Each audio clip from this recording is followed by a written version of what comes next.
Hello and welcome into this edition of the Tampa Bay Buccaneers MinuteCast. I'm so glad you decided to join me today. As always, this podcast is free and available on all the major platforms. So when you're using your podcatcher of choice, make sure and hit that follow or subscribe button. That way you will know when the new podcasts are available. This podcast is also on Bucs Report. Check them out online, bucsreport.com. And as always, you can find this podcast also in audio form wherever you get your podcasts. All right, so in this edition, we are going to talk about the latest with the Tampa Bay Buccaneers. Byron Leftwich says the Bucs are trending in the right direction in terms of health at the receiver position, which is good. If we remember last year, the Bucs had some issues with injury.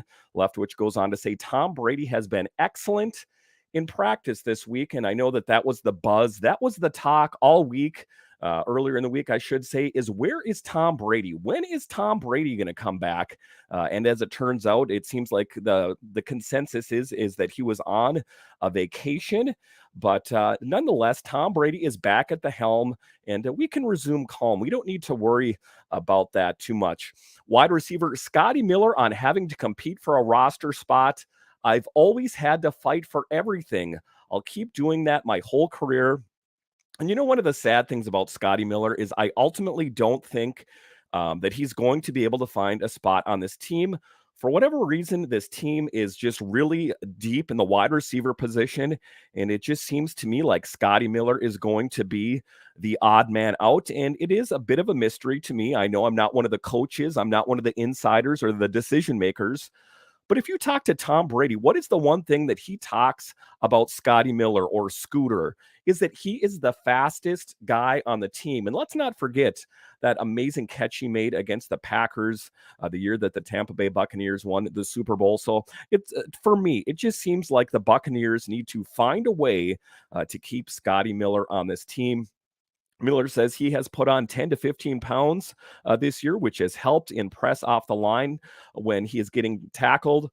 It will benefit him in stock block chips to open up the run game. And, one of the things I guess you could say about Scotty Miller as a wide receiver is that he does have a bit of a smaller frame, but not too uncommon. When you take a look at the wide receiver position, if you take a look at Mike Evans, for example, I wouldn't say that he's, stacked out there. And that's pretty common for a wide receiver. VP of Player Personal Development, John Spytek, says the Bucs have had some tough decisions to make by next Tuesday, such as wide receiver, but players have one more chance to build their resumes Saturday night. And, that is going to be an interesting proving ground as the Buccaneers take on the Colts. Is these guys are going to be fighting for jobs. They are going to be fighting not just for jobs, I would say, with the Tampa Bay Buccaneers, but they are going to be fighting for jobs in the NFL period. It is a crowded field. And if you are not one of the elite, then I think you might just be the odd man out. And, when you take a look oftentimes at these preseason games, you think, well, there's not a lot at stake. There is a lot for, the guys that are kind of on the fringe. If you take a look at the guys that don't necessarily have a starting role on this team, it's winner takes all for these guys. So if they don't even get a job on the starting team, hopefully the practice squad. Earlier, they were saying that they didn't see Tristan Wirfs, who still has that oblique strain. So taking kick return reps 3 days before the preseason finale with Rachaad White, Jalen Darden, and Devin Tompkins.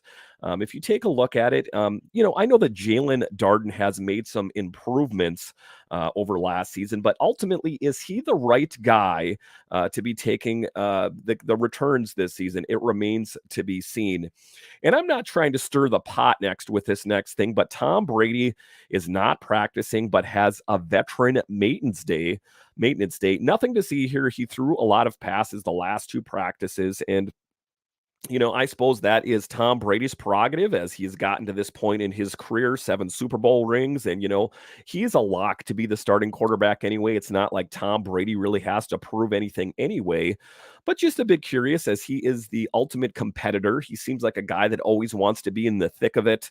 But what it is it's helping get the reps to Trask and, the other quarterbacks that are on the team, Gabbard out there, because you are ultimately seeing now what you have in the tank with Trask. And, it's a tough proving ground out there because when you can compare two things, when you can compare the best of the best and Tom Brady, and then you take a look at Trask, I think that sometimes those two things can kind of get blurred a little bit because you are looking at the best of the best versus a bit of an unproven commodity. And he goes on to say this here: when you compare everything to Brady, everything looks bad. Bucs offensive coordinator Byron Leftwich said of Kyle Trask, who he said is getting better. And, you can't judge Kyle Trask too harshly. He doesn't get a lot of reps. He was redshirted all of last season. So, I mean, is he going to be the quarterback of the future for the Tampa Bay Buccaneers? I guess that remains to be seen. I think that if, some unforeseen injury happened to Tom Brady, I think that it would be Gabbert's game. But to have Kyle Trask in house, and being ready to stand to the task at hand, I think is a good thing. All right, one of the other breaking stories is the Bucs assigned offensive line outside linebacker, Genard Avery. The Bucs are signing linebacker Genard Avery, who was cut by the Steelers on Monday. He's 27, started 12 games for the Eagles last year with 43 tackles, his 7.5 career sacks in 4 seasons, can compete for one of the final spots on Tampa Bay's 53. And as we take a look at it, I think what the Bucs are trying to do is they are trying to stockpile as many options as they can. Because what is the one thing that we've noticed already this season? You had the injury to Stinney, you had the injury to Wirfs, which it looks like he'll be coming back, and then you had the injury to Ryan Jensen. I think when the Bucs drafted this season and they took a look at what they had in the tank, I don't think that they saw this team without Jensen on the team. I don't think that they saw it with a lot of these players on here. So I think for the Bucs to kind of stockpile their options, I think is advantageous for them, and I think it shows some true being able to look down the football field, you will, by Jason Light. The Tampa Bay Buccaneers are signing free agent outside linebacker Genard Avery per multiple sources. Like I said, Avery, 27, started 12 games for the Eagles, a 5th-round pick in 2018 NFL draft out of Memphis. Avery spent his first 2 NFL seasons with Cleveland before joining the Eagles for the last 2 campaigns. Most recently, he was released by the Pittsburgh Steelers on Monday.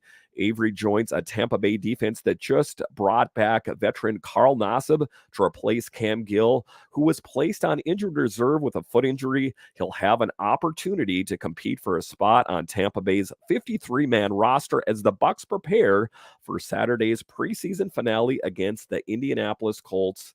And that was story was in the Bucs wire there. So, I mean, that is, a good thing for the Bucs. Is he going to end up having a spot on this team? I guess that remains to be seen, but it does show some common sense and, some ability by Jason Light, like I said, to look down the football field and see what they have in tank. In another breaking story here, Bucs Byron Leftwich praises rookies Rachaad White and Luke Gadecki. Rachaad White is kind of a bright spot, kind of an a surprise. I don't think anyone really saw that coming from him. The Tampa Bay Buccaneers spent most of their top picks in the 2022 NFL draft to help bolster their depth on offense at multiple positions, hoping to guard against some of the injuries that hindered their failed repeat run at another Lombardi Trophy last year. In the second round, the Bucs traded up for Central Michigan offensive lineman Luke Gadecki. In the third round, they added a big play threat out of the backfield and Arizona State running back Rachaad White as the Bucs head into their final preseason game and look ahead of the regular season. Offensive coordinator Byron Leftwich likes what he's seeing from both Gadecki and White, and I'm liking what I see in them as well. Gadecki appears to be the frontrunner to land the starting left guard job, partly due to the season-ending knee injury suffered by veteran Aaron Stinney, while White is expected to challenge for the third down role behind Leonard Fournette. And, that is going to be an interesting position out there. You also have Keyshawn Vaughn out there, and who is going to end up getting that position? It remains to be seen. Both rookies are in line for potentially significant roles this season and could have a big impact on helping the Bucs get back to the Super Bowl. And that's what it's all about here is the Bucs want to make another push for the Super Bowl. This is ostensibly the last season with Tom Brady as the QB on the team. Why not make hay while the sun shines, as they say? So I think that it's going to be interesting. Another one you got to factor in there is Giovanni Bernard. I think that he has a really good upside, but the injury bug seems to be what is plaguing him the most. All right. Thank you for joining me on this edition of the Tampa Bay Buccaneers MinuteCast, and I'll talk to you next time.